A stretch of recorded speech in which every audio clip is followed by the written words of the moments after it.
Assalomu alaykum. Gibrid quyosh panellarini akkumulyatorni diagnostika qilish uchun tester zakaz qildim. Bu testerlarning yordamida akkumulyatorda qancha umri qoldi, qancha pусковой toki bor, so'qi qancha, xullas hamma diagnostikalarni qilsa bo'ladi. Sanga nima kerak buncha narsa desanglar, hozirgi paytda akkumulyatorlar o'tirib qolgan sistemalar ko'payib ketdi. Eski gelibiylarni aslomiy. Endi odamlarning bir gaplari bor, qo'lingdan kelsa yordam bergin, qachon yo'l demagan degan so'zlari bor. Shu so'zlarga amal qilib bu narsalarni oldim.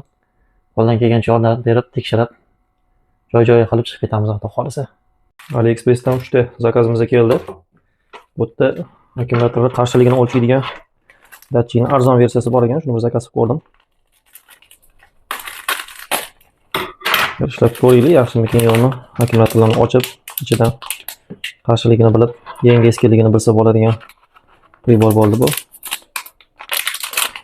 Raspakowka qilib ko'ramiz.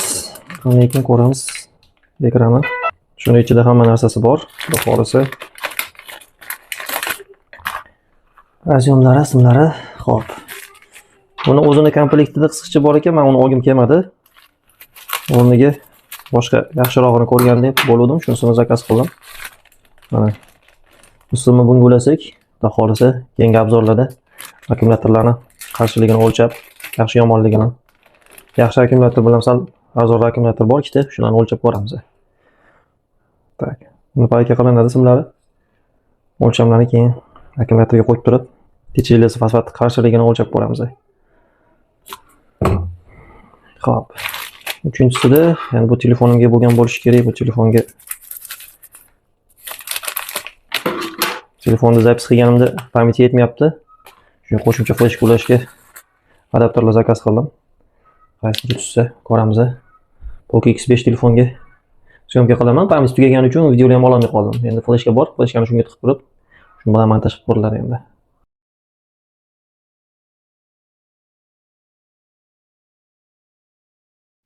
Endi bitta ishlatib ko'ramiz. Shuni bosib tursa yonar ekan, shuni bosib tursa o'char ekan. 83 ohm, 83 ohm. 83 ohm. Bu bittasi. Ikkinchisi sопротивлениесidan akkumulyator sostenasini bilsa bo'ladi. 85. Yaxshilab tersak. 78.7. Bu yaxshiroq. Bu eng yomon ekan. 126. 126, 125 yo'q. 124 ohm. Bu ancha eskirgan hisoblanyapti, men bilan endi yengilroq hisoblanyapti. Katta lichijlisi fosfatlarni har bitta yacheykasini o'lchash uchun zakaz qildim buni. Qo'l-bola qilib o'zim yasab oldim. O'zi tayyorlari ham bor-u. Tayyorni olmadim, mana shu kichkinagina kompaktning bo'lgani uchun. Buni ham ichiga joylab o'tirmadim, ondan so'ng ishlataman, buni ko'p ishlatmayman. Bormi bor.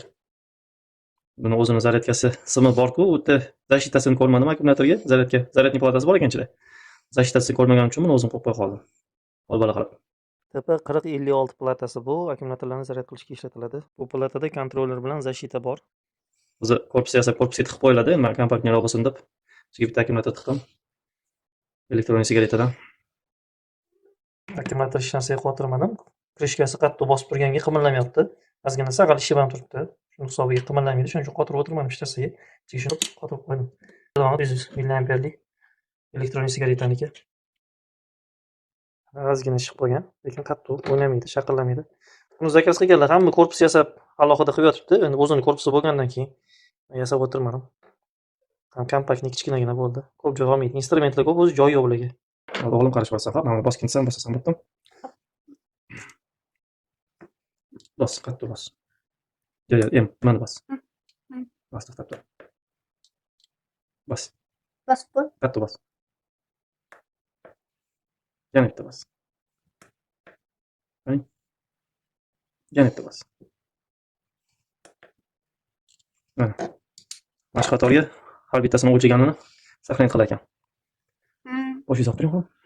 Boshqa qatorga har bitta o'lchaganini bittadan saqlanib qiladi. 6 ta sig'adi botga.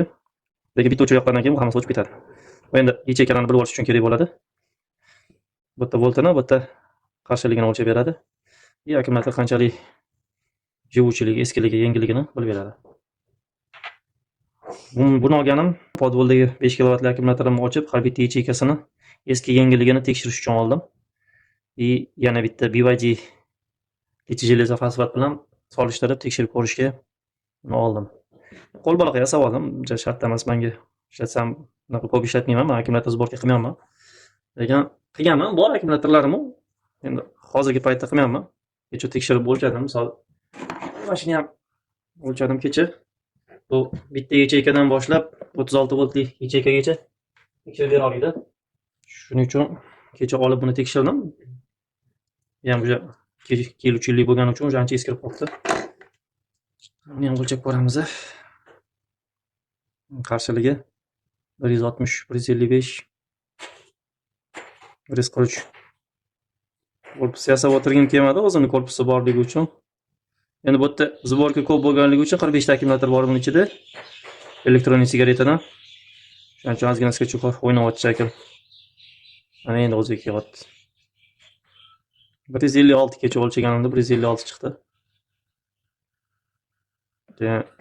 Ninani hisobiga ham sal yaxshiroq o'lchamaydi. 134 ekan. 11.74 volti 134 qarshiligi. Endi nina o'ynaganni hisobiga ham har xil ko'rsataveradi. Soatda потреблениесі ham o'ynayotganga o'ynayaptim deymi? Soat bilan birga o'ynayapti.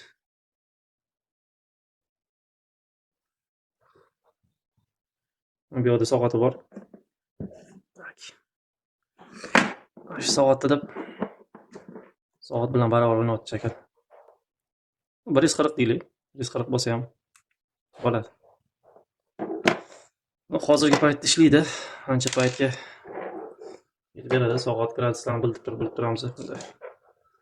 Mashinani zavod qilishga ham kuchi yetadi. Lekin sirazi qilib bo'lmaydi, simlarga ko'p bo'lganligi uchun. 5 minutdan keyin ular qo'yib qilinsa yaxshi bo'ladi. O'zi oldingisida buni zakaz qildim. Bu ham o'lchaydi, lekin buni qulay emas bo'lgan tarafi bu 12 volt, 24 volt o'lchaydi faqat. Mashinaning akkumulyatori o'zi o'ylangan akkumulyatorga mo'ljallangan. Ikkinchi testerimizni tekshiramiz. Mana akkumulyator bilan bu hamma diagnostikasini qilib beradi. 40 amper bilan tekshiramiz. Hozir zaryad endi kamroq ozgina. Shu holatda 25 amper ko'tarar ekan. Tak, 11,5 volt, 39 so'x. Ancha kamayibdi kuchi. 93,5 ohm. Akkumulyator ancha eskirib qolibdi. Agar yaxshi bo'lsa, bunisi yonib yashil bo'lib turadi. Charchaksa bunisi yonib qizil bo'ladi. Hamma narsasini ko'rsatib beradi. Bu o'lchamimizni to'g'ri deb aytmayman, chunki mana shu sim bilan plyusni chiqarib o'lchab qildim. Lekin simlar qalinroq bo'ladigan bo'lsa, bu ko'proq ham bersa kerak. Bu endi chista video uchun sizlarga ko'rsatishga tushunarli bo'lishi uchun ko'rsatildi. Endi hozir har bitta yacheykani tekshirish uchun uni zakaz qila qoldim. Bemalol har bittasini o'lchab tekshirib, qarshiligi qancha past bo'lsa, shuncha yaxshi bo'ladi. Akkumulyatorlar живой bo'ladi. Buni ham bir paytlar yasovdim. Bu menga svet ketganda oldin ishlardi. Wi-Fi ham ishlatib berardi. Uyda Wi-Fi ishlab turardi. 12 voltga to'g'irlab BMS platasi bor. Buni ham oddiy qilib qanaqa qilishgan. Endi Wi-Fi ham bekitib qo'yganligim uchun buni ham bekilib turadi. Chiroyli videoga ishlamaganman. Men ham xuddi shu videoga ishlamadim. Mana shu o'ziga просто yopishtirib qo'ya qoldim. Endi bular video uchun qilingan narsalar emas. Endi buni ham tekshirib ko'ramiz. Buni zaryadkalar o'tirib qolibdi, BMS hozir yopib beryapti. Buni o'zini zaryadga qo'yish kerak.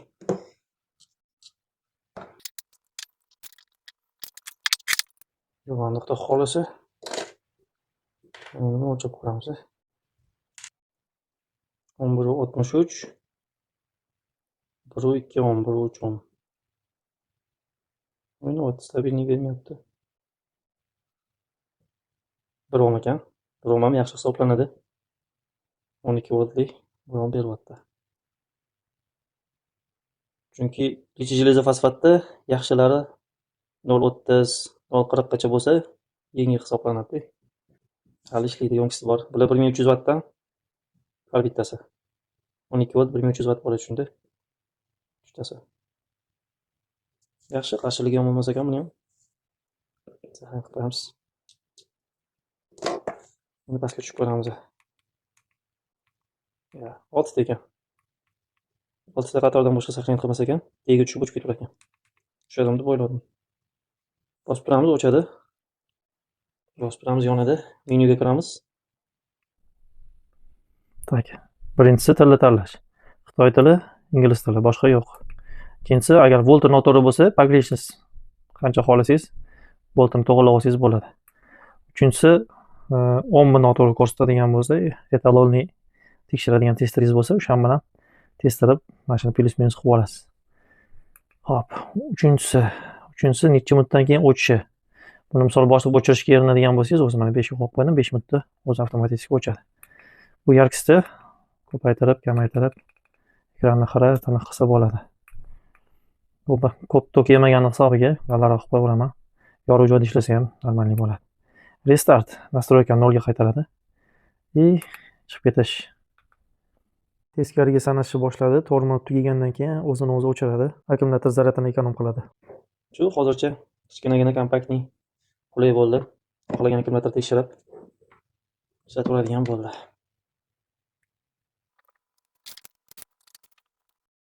Hozirgi paytda hamma texnikam bor akkumulyatorlarni tekshirishga. Bu zaryad qilib beradi. Zaryad tugaganda o'zi o'chiradi. Regulovkalari bor. Buni bilasizlar. Bu akkumulyator основной moshinaligiga ishlatiladi-yu, lekin so'qlarni chiqarib o'lchab hammasini necha foizligigacha bu ko'rsatib beradi. Bu ko'proq rezultat ko'rsatadi, foizlar bilan ko'rsatadi bu. Buni endi bilasizlar. Bu yetishmayotgandi, bu ham bor endi. Bu har bitta yechigani o'lchab beradi, bu zborkani o'lchab beradi. Bu 36 voltli zborkagacha aqli yetadi. 45 voltgacha bu o'zi. 36 voltning zaryad qilganda o'zi 45 ga yetib boradi, taxminan. Bu endi hop DC-ni ham, AC-ni ham o'lchaydi. Shuni cho'g'inladim. Buni ham ko'p narsasi bor. Bu даже issiqlikni ham o'lchab beradi. Buni o'rnini ham bosadi desa bo'ladi. Faqat kichkina teg'izib nima qilinadi, bunda o'lchanadi. Akkumulyator uchun hamma texnikam bor. Endi o'zim akkumulyatorni ochib, ichidan har bitta so'qini tekshirib ko'rish kerak, qanchalik eski, qanchalik yangi. Arzon akkumulyator baribir so'qi yangi bo'lmaydi. Menimcha 80% akkumulyatordan yig'ilganda u. BYD yangi hozirgi pokoleniya chiqqan akkumulyator bor. Uni ham borib ichini ochib, ochish garantiyasi ketadi, lekin so'radim, ruxsat berishdi. Ochib ko'rsatib, uni ham bir video qilib chiqaramiz. Endi bu yog'iga akkumulyator to'g'risida, 7 jilisi fasad akkumulyatorlar to'g'risida video ham xudo xolisa chiqadi.